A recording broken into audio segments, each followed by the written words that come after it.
Halo guys, kembali lagi dengan saya Alvesting dari Akademi Kripto. Jadi kita udah masuk di modul kedua ya mengenai fundamental research. Jadi di sini saya akan menjelaskan mengenai faktor apa saja ya yang berperan dalam fundamental research. Jadi pada dasarnya ya, gimana sih caranya melakukan fundamental research ya? Modul sebelumnya saya menjelaskan kalau dasar dari fundamental research itu adalah informasi yang diturunkan dari data.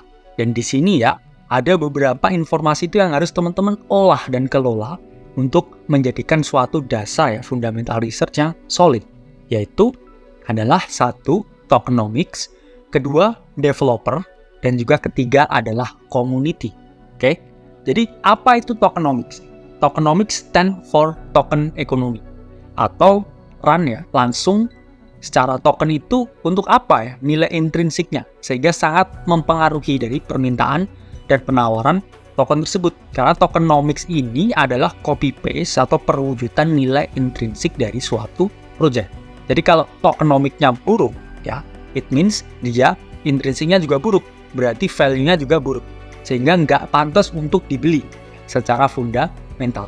Tapi kalau misalkan tokenomics-nya bagus, berarti intrinsic value-nya bagus, dia value punya juga bagus, sehingga cocok untuk kalian hold atau kalian beli. Sesimpel itu. Sama seperti teman-teman lihat ya, laporan keuangan dari perusahaan ketika berinvestasi di saham. Ini mirip ya. Jadi teman-teman lihat ya, tokenomics-nya seperti apa, ketika dia bagus ya, itu berarti dia layak untuk diinvestasikan. Pada dasarnya, proyek kripto ini kan saya selalu menjelaskan ini adalah perusahaan. Seperti suatu tech company. Ketika intrinsic value-nya ini lebih tinggi daripada market value-nya, it means itu adalah project yang layak kamu beli. Karena apa? Karena dia under value. Misalkan harusnya ini nilainya $100, misalkan cuman di market cuman $10. Berarti dia ada potensi naik 10 kali lipat. Ya, berarti kamu 10 kali lipat ya memiliki kesempatan untuk menggandakan aset kamu di dalam token yang ingin kamu beliin. Jadi jangan menyamakan ya harga pasar ya dengan progress atau value, karena itu yang sering terjadi ya. Jadi harga itu kan ilusi ya teman-teman.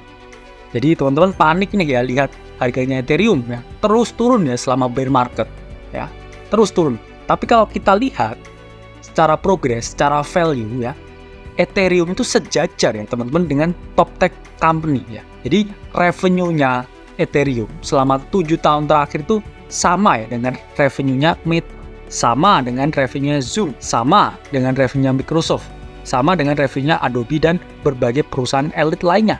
Jadi Ethereum ini secara revenue ini bisnis modelnya menghasilkan keuntungan yang tinggi, tokenomics-nya berarti sangat bagus. Tapi banyak yang misconception karena harganya turun ya, turun 60% ya dari peak ya. Teman-teman menganggap ini adalah akhir dari Ethereum, padahal itu bukan. Ya, jadi jangan teman-teman ya menyalahartikan ya antara market value dengan intrinsic value. Tapi intrinsic value-nya ini sangat bagus ya teman-teman Ethereum. Kalau teman-teman lihat berapa sih kapitalisasi pasar dari Ethereum, ya kan? Masih kecil sekali apabila dibandingkan dengan perusahaan-perusahaan seperti Microsoft. Padahal selama 7 tahun terakhir revenue-nya ini sejajar tuh. Berarti kan secara teknologi, secara perusahaan, nilainya Ethereum ini tinggi dan sepadan dengan para raksasa-raksasa ini. Sehingga kalau dari perspektif project-project cryptocurrency lain di seluruh protokolnya ini, Ethereum itu tetap yang nomor 1 ya teman-teman. Jadi fee-nya yang diproduksi dari Ethereum itu yang gas fee-nya tetap paling tinggi. Kedua ini adalah Tron. Ya, ini mungkin karena banyak ya yang mengirimkan USDT ya antar exchange menggunakan jaringan Tron. Karena yang paling cepat dan juga paling efisien. Kemudian kita ngomongin mengenai developer. Ya, apa sih developer itu? Jadi developer itu adalah pihak ya yang membangun project atau token.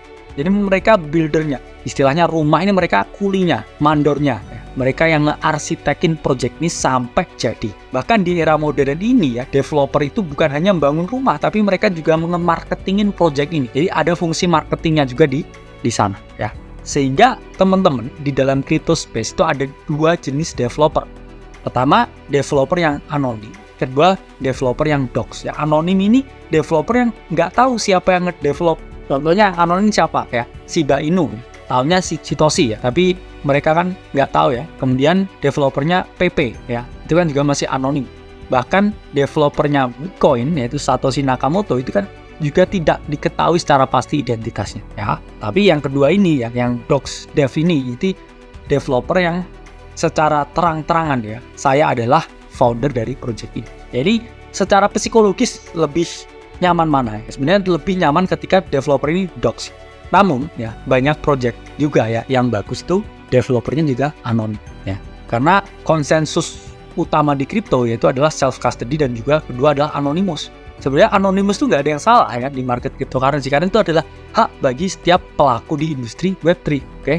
Jadi peran developer ini apa aja ya? Pertama ini bangun projectnya. Jadi dari yang program ya sampai projectnya bisa di launch dan dibeli ya di decentralized exchange dan centralized exchange. Kedua ya, dia bisa melakukan ya perbaikan dan penambahan fitur. Jadi seiring berjalannya waktu bisa ditambah ini, bisa tambah itu ya. Bisa dibangun aplikasi ini, bisa dibangun walletnya misalkan. Nah, itu adalah suatu bentuk dari perbaikan yang dilakukan dev secara terus-menerus.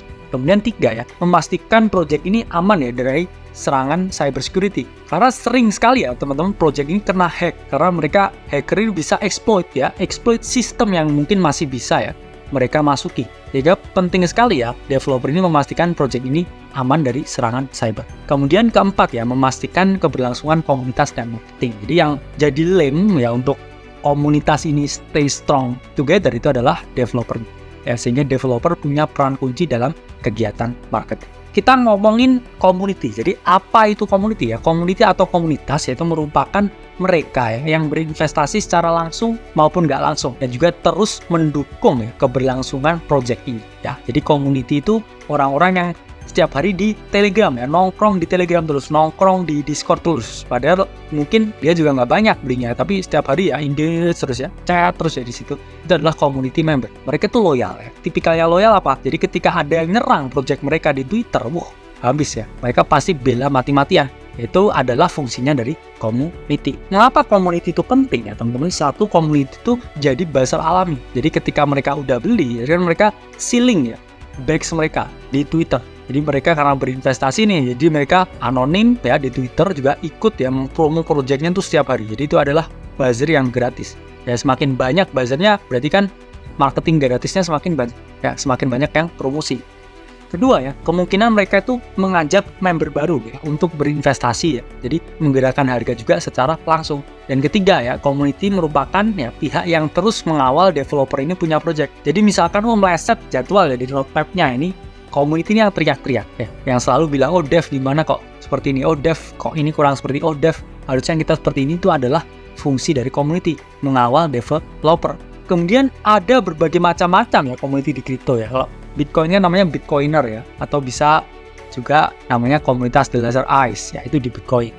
Kemudian XRP ini juga ada XRP Army. Ini bentuknya seperti The Follower ya. Ini juga ada juga kalau ETH itu ETH Maxi. Jadi setiap komunitas ini punya nama masing-masing untuk mendukung ya koin favorit mereka. Jadi ini sama ya seperti cult ya teman-teman, ini sama seperti kultus. Pada dasarnya para community member itu cenderung tidak rasional karena mereka marry the bag ya, mereka menikahi bagnya mereka. Ini yang saya nggak mau dari teman-teman untuk menjadi yang seperti itu. Kenapa ya? Karena pada dasarnya kita di sini mencari keuntungan, bukan jadi community member. Ya jadi community member itu ada asiknya di awal untuk meyakinkan teman-teman beli dan hold. Tapi di poin tertentu ya, ketika teman-teman harus jual, itu teman-teman harus menjual. Ya, nggak ada salahnya take profit. Karena di sini kamu tuh cari uang ya, bukan cari teman. Itulah mengapa ada istilahnya the greatest fool theory. Ya, jadi barang itu selalu bisa naik karena ada orang bodoh lain yang mau membeli di harga yang lebih atas. Jadi saya inginnya teman-teman ini sebagai seorang kontraria melihat komunitas yang besar itu sebagai exit liquidity. Ya, saya bukan mengajari teman-teman sebagai kayak Kang Endam ya, tapi teman-teman tuh harus masuk lebih dulu di setiap project. Baru teman-teman lihat, semakin banyak orang yang masuk, itu kan berarti backs yang teman-teman punya, investasi yang teman-teman punya kan semakin tinggi, semakin meroket ke atas. Karena ada the greatest fool theory. Karena teman-teman kan smart, teman-teman kontrarian, beli di bawah harga masih 10. Nah, ada orang bodoh lagi beli di 30, beli lagi di 50, ada orang bodoh lagi beli di 100, sudah 100. Di situ teman-teman keluar. Ya, karena teman-teman smart, teman-teman kontrarian, dan teman-teman udah masuk dulu. Ya, oke, ada yang mau beli? Oke, ini barangku. Silahkan ambil, saya ambil profitnya. Itu cukup dari saya, Alvesting Akademi Kripto. Sampai jumpa di video selanjutnya.